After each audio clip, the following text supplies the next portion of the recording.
up, y'all? It's me, Erica, and we are down here.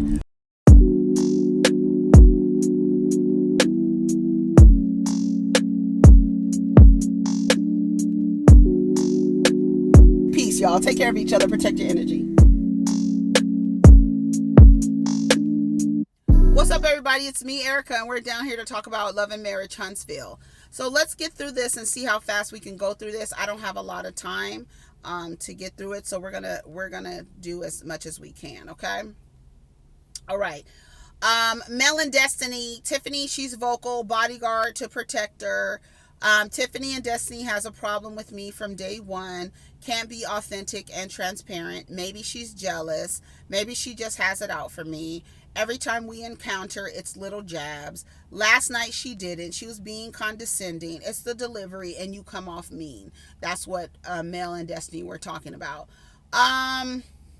She was jabbing at her when she said that Las Vegas, you haven't been to Las Vegas, you're lame for that. That was the first jab. So I feel like in the case of Tiffany and Destiny, they didn't start off on the right foot. They just didn't start off on the right foot. So I don't know what they want Destiny to do. And I don't know what they want Tiffany to do. They're just playing off of each other. And Destiny is mad because of what Tiffany did at her luncheon. And she hasn't gotten over it. And she's going to draw it out like she did the chicken thing. That's what she's going to do. Marsau and Tisha. They're having pillow talk. Insecurities in you. Here we go again. People who have been married less than me trying to give me advice. I think you have insecurities in certain areas. Well, the rumors that rumors that have been going around, I feel like they're trying to force that on us. It's just outside noise. And then she says, are you sure? Well, someone who isn't in their shoes, they're not as successful as me, so I dismiss them. A lot of men do that. So no advice from a professional or a person who isn't as successful as you in your eyes. So that's easy for you to say, I don't want to seek professional help, and someone who is what I deem as successful, someone who's less successful than me, I don't have to listen to them. So that leaves no room for you to listen to anyone. You are so abusive. Like, that man is so abusive, and it's that kind of abuse that women deal with, where it's not physical. He's not verbally abusing her. He's not physically abusing her. It's very subtle. It's very subtle. And if you have not been in a situation like that, you will not be able to identify it. You will not be able to identify it. He basically said, I'm not going to take advice from a professional, and I'm not going to take advice from people who I feel are not as successful as me. So that could mean everybody else. Everybody else. So that leaves you no room to get help from anybody. The real reason why he doesn't want to go to the psychologist or the therapist or the counselor or a third party is because the third party does not have the filter that you have on. The third party can see with no filter and be able to identify and tell you that you are in fact in an emotionally and psychologically abusive relationship. And you're with a man who you really submit for, and it's really sad to watch. She really submits for him, and all he's doing is controlling her, and he's realized that I can control her through her insecurities. And again, if you've never seen it or have not experienced it or have not studied what it looks like, then you will not be able to identify it.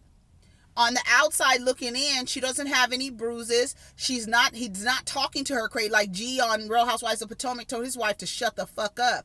We have never seen Marsau talk crazy to Tisha. Never, ever, never.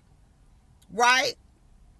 Even, it's like from the outside looking in, it will look like everything is okay. But there's very subtle things that he's doing to create control and to keep her feeling insecure. She looked like a sad little girl sitting in that on that bed. She looked pitiful and she looked sad. And then she looked like, well, they're just trying to make it seem like, that they want to put that on us. Well, they don't know our marriage. They don't know no, nobody knows it. And you don't want anybody to know it, because if they did know, they would say, girl, run with your kids, all of them, run. Okay? They would tell her that. But that's none of my damn business. It's a tough subject for me.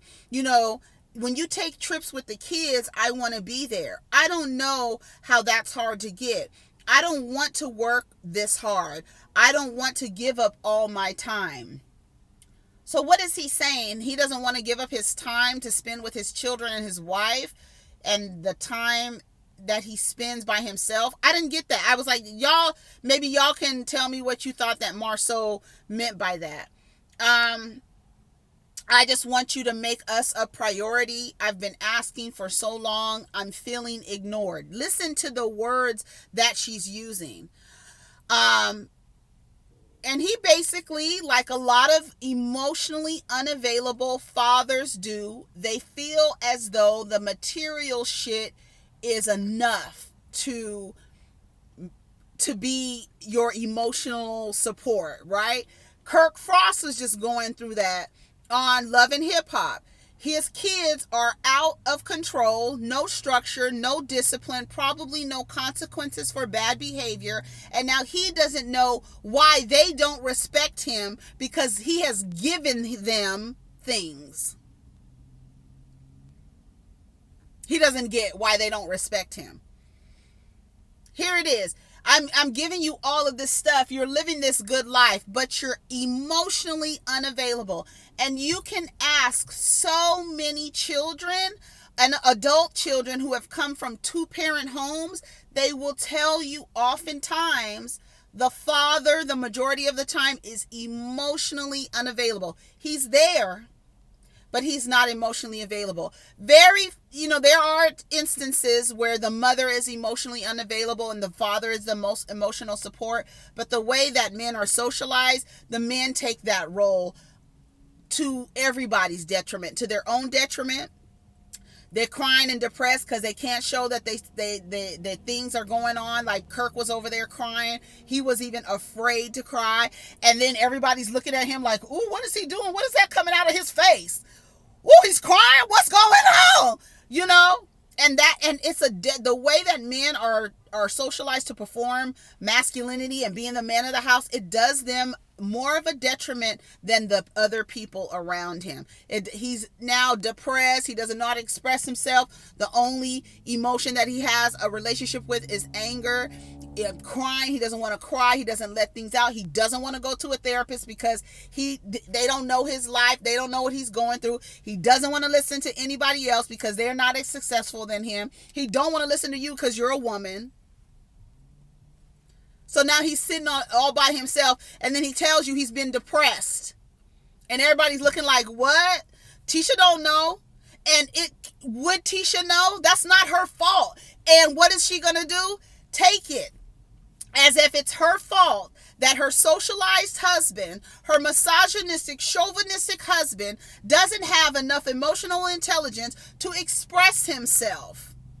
And he's been depressed for the last umpteen years, and you sitting there because you're none the wiser. Meanwhile, he's making you feel insecure by not sipping when people ask him, is he happy in his relationship? Talking to women and acting like, oh, nothing, we're just talking this. And you already know she feels insecure. You already know that there's rumors about you having a baby. And yet and still, instead of you getting help to focus on your emotional intelligence, you want to fuck with her. And terrorize her and then make her feel bad because she didn't know that her husband was depressed. But you don't even spend time together, so she wouldn't know. But she has been programmed to take it. That's your fault. You didn't know your husband was depressed. Watch Watch, baby. It's nothing new. It's nothing new under the sun. It's nothing new under the sun. Nothing. We've seen this 1,000 times. 1,000 times. That's why I don't understand when we talk about things like this, people get in the comments and act like they haven't seen these plays and these scenes play out anywhere. You've seen it before. You've seen this before. Oh, she tells him about the vow renewal. He doesn't want to do a vow renewal. I think that's something we should do privately. Then he goes and he says, because we've been together for so long and there's people out there going through their marital shit, and we have to practice humility because evidently our relationship is so perfect and people would envy this. So we don't want to throw it in their face. So we should do it privately. No, you do not want to publicly profess your love for your wife, because you really don't. If you're psychologically abusing a person, I can't say that you care about them too much. The person who's watching your children and who is maintaining your home, if you are trying to mentally break them down, I don't think that you care too much about them, especially when you don't even know what your kids are allergic to. So you trying to mentally break this woman down, and she and these children depend on her for their survival, I can't say that you care about a person. It doesn't look like you care to me from my vantage point. So he wants to say, let's do it in private, right? Because we want to practice humility when we're doing this, right?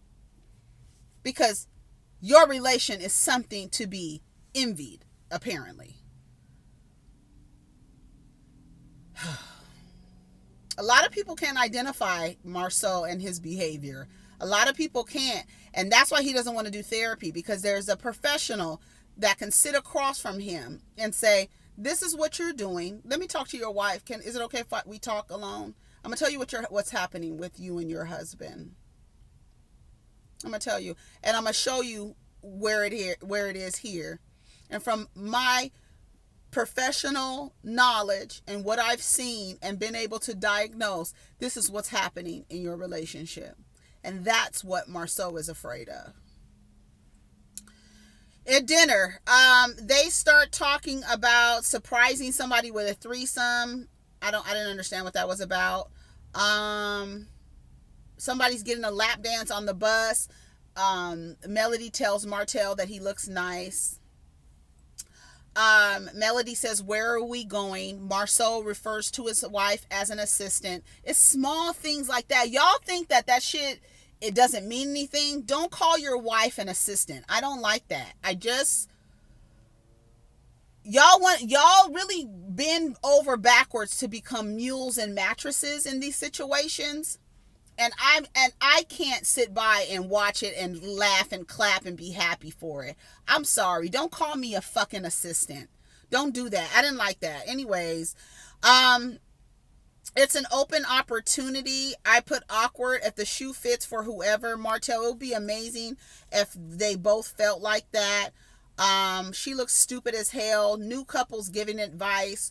The Whitlows go ahead and renew. Oh, okay. So they go to do the vow renewal. Is that what they go and do?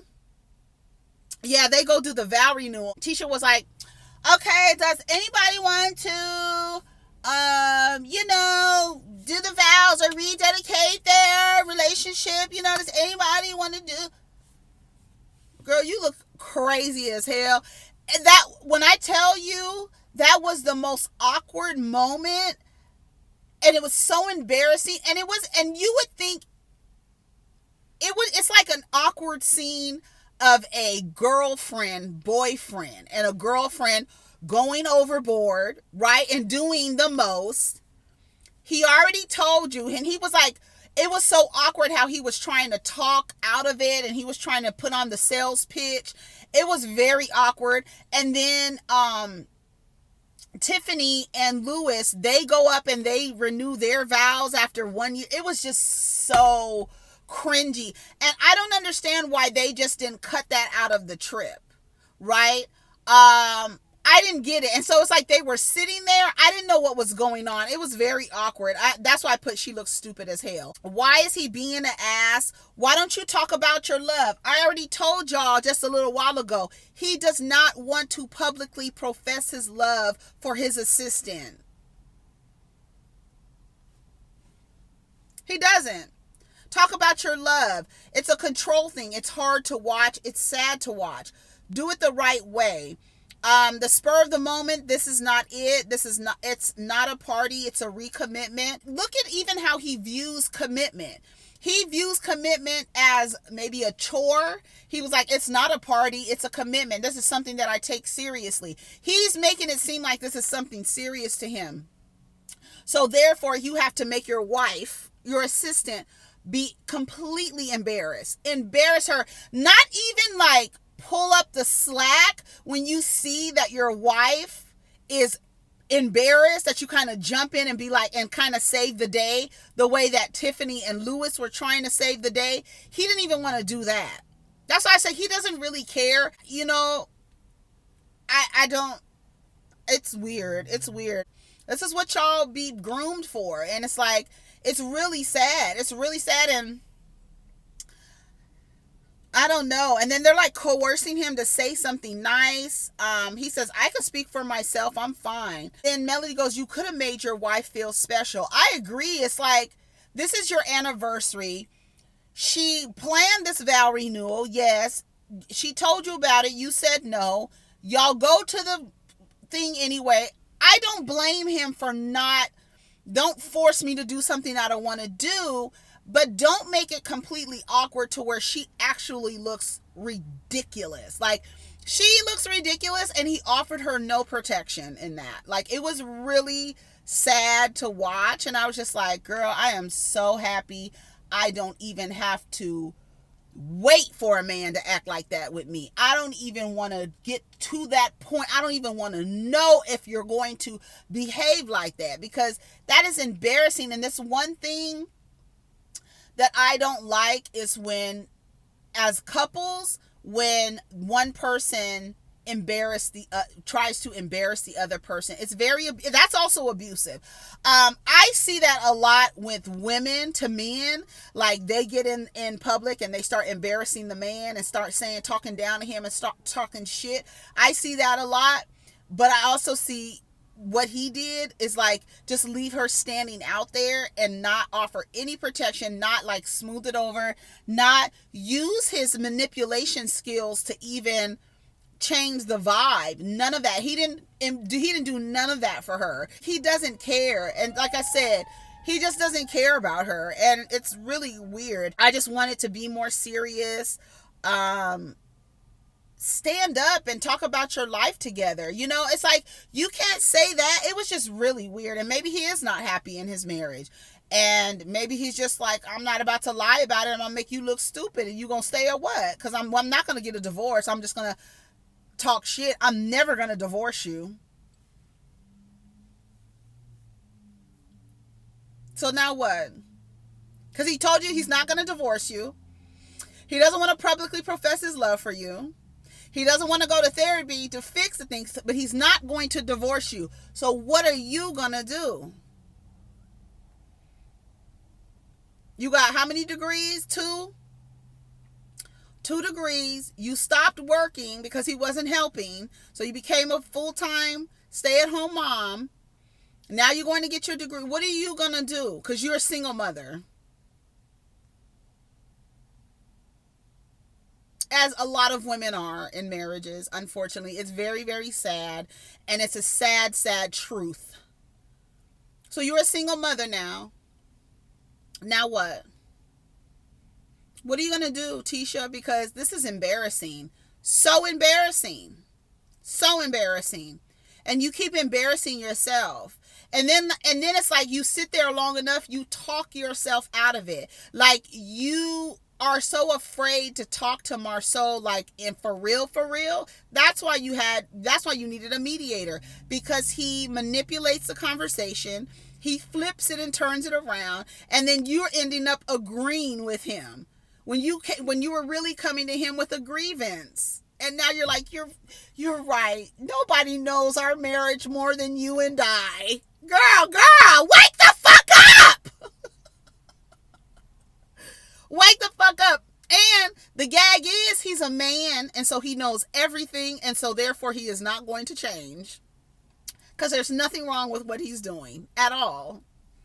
And I'm not going to see a therapist. I'm not going to listen to anybody who's less successful than me. What are you going to do? Because I'm not getting a divorce. I'm staying for the kids. I already told you that. So what's up? That's crazy. They go to Gordon Ramsay's restaurant. We're celebrating a wedding milestone. Too bad the Holtz won't be able to do that. Martell said, bitch, I don't know who the fuck you talking about. My last name is Holt. Not yours. Bitch, I said, Martell, get her ass sorry. Bitch, how the fuck you speaking for the Holtz? That's my last name, not yours. Matter of fact, you know what? You know what? What if men started asking for their last names back in divorce? But y'all be so damn dumb. Y'all just, because you're not really wanting the divorce anyways. But I wonder if more men should ask for their last name. I want her to take her last name off. I don't want my last name. Too bad the Holtz won't be joining in with y'all. I'm getting married again. I don't know what the fuck you talking about.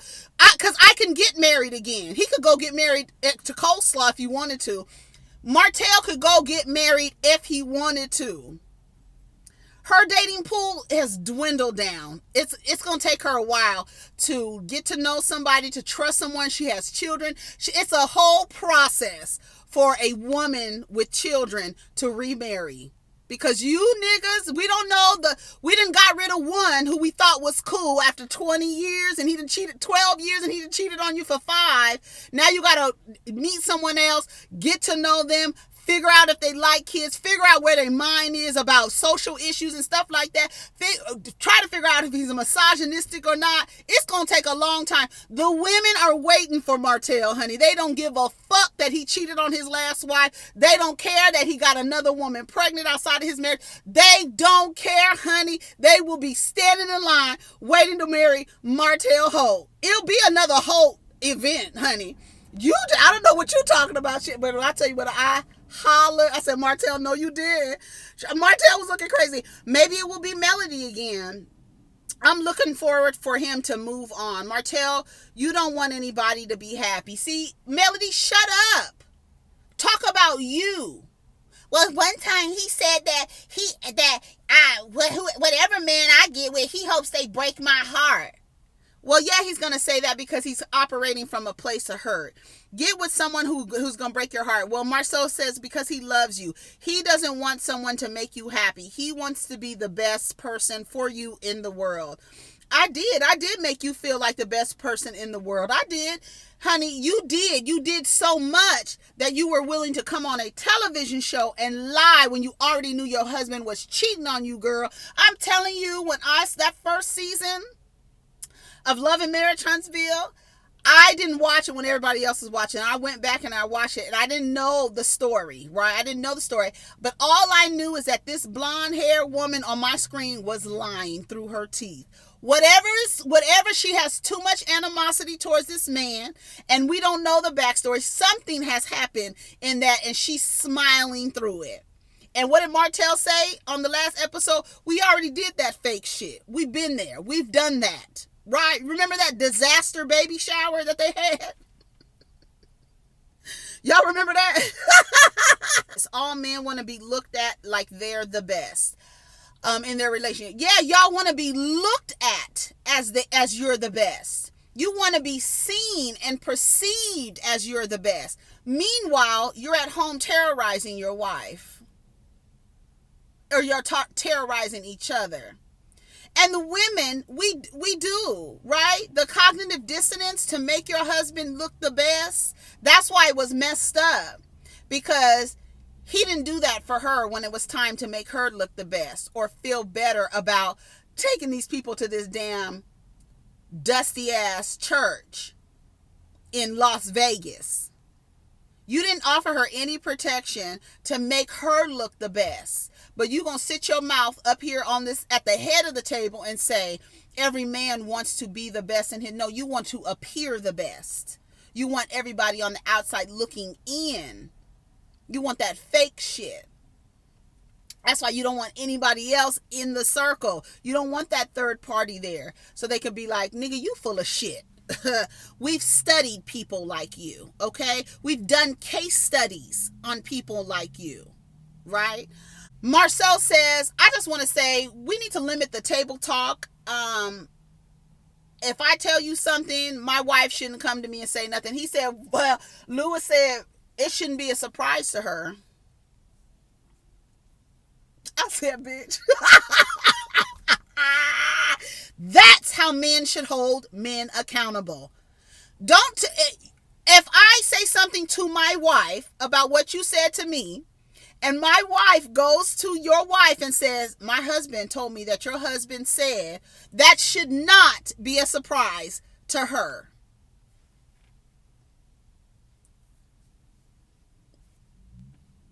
Everybody looking at the table like, well,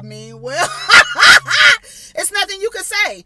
It's nothing you can say. They don't talk to each other. How important is happiness? He says happiness is not as important as getting shit done. Happiness comes secondary to commitment. So Marsau sees his marriage as a job. So the emotional connection is not there. It's not there. And that's why he's able to manipulate her and psychologically manipulate her. Because somebody who cares for a person wouldn't do that to a person. Knowing that the children of the family are depending on her, you wouldn't move in a way to mentally break her down. Because then she's now operating from a lower battery with a mental breakdown. Because you're mentally breaking her down. So she really is not fully capable to take care of the children and herself because she's still worried about you and you're mentally breaking her down. You mark my words when I tell you that she is going to take the blame for him being depressed. Watch. If that doesn't happen, baby, I will be shocked. But I'm willing to bet that she is going to take the blame for him being depressed and her not seeing it and her sitting at that table just finding out right then and there that her husband has been depressed for the last however many years. Successful times, it's been depressing for a lot of times, but I'm content and satisfied. What is it? You're contradicting yourself. That doesn't make sense. I don't know what happiness is in marriage or in life. Like I said, it has to be mutually beneficial. If one person is not getting out of it what they need to get out of it, you have to reevaluate. That's why you should renegotiate. And that's why I really think that marriages should be on short-term contracts. That forever idea is just crazy. It's lofty. It does not happen like that anymore because women are not, they don't have to stay. The option of divorce is there. More women are filing for divorce than men. He's already told you he's not going to get a divorce. He's psychologically abusing you, feeding you more insecurities, feeding on your existing insecurities, telling you he doesn't want to get help, telling you that no one else can give him advice on his relationship. These people don't know our relationship. They haven't been married long as this. Just because you've been married long does not mean that it's successful. I think that's another thing that we have to get out of is this value that we put on time. And in that time, there were no returns on the investment. You've just been putting into this stock. You've just been putting into it, and you've not seen a return on the investment, and you're putting into it and putting into it. How long do you do that? How long do you invest in something where you're not seeing a return? Logically, I know emotionally, You have to detach from the idea that time equals value. It does not. You know why it doesn't? Because if you were working on a job for 15 years or 20 years and you were just getting measly little raises, and you decided after 12 years you were tired of this damn job and you were going to leave this job, and you got up and walked out and left, guess what? They wouldn't give a shit, one, and two, another person would replace you in 2 weeks. So the time that you spent not getting anything in return meant absolutely nothing. There was no value in that. It did not appreciate over time. When it was time to leave, what did you have? What did you have when it was time to leave? Your mental health is compromised. Your emotional health is compromised. You've been socialized to believe that divorce is not an option and that you need to stay for the kids. Now you have 3 children who are watching you be psychologically abused and being manipulated. So the boys or the girl are going to learn their father's behavior and then replay it on somebody else. So not only are you doing yourself a disservice, you are doing 3 other children a disservice by watching a dysfunctional relationship seem normal to them. And your daughter is either going to go out and find a man just like her father or become him in her relationships. Or your sons are going to find a woman like their father and become you in their relationships. So what are we doing? So where does the value lie? Tell me. You tell me, where does the value lie? So what you gonna do, Tisha? Because this shit is crazy. These are all the things. Like, it would be different if Marsau was like, okay, I'm willing to go get help, but he's telling you what he's not going to do. I don't know how many times I have to say it. And y'all, you can't tell people to get a divorce, but what I do think is time to reevaluate the relationship and see if it's beneficial for you to stay in there and to continue to invest. Where you're putting investments into emotional stock and you're not seeing a return on that emotional stock. So how long do you do that? How long do you do that with a person who tells you, I'm not divorcing you and I'm not getting help? So you stuck with me, bitch. That's what it sounds like to me. Y'all let me know what it sounds like to you. Take care of each other. Protect your energy. Let's get down in the comments.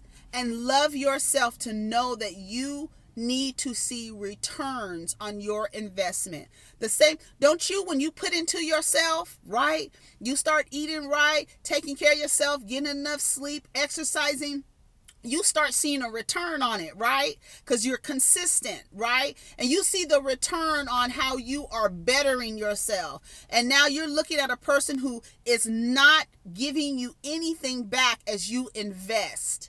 How long do you invest in something where you're not seeing a return? I'm just asking.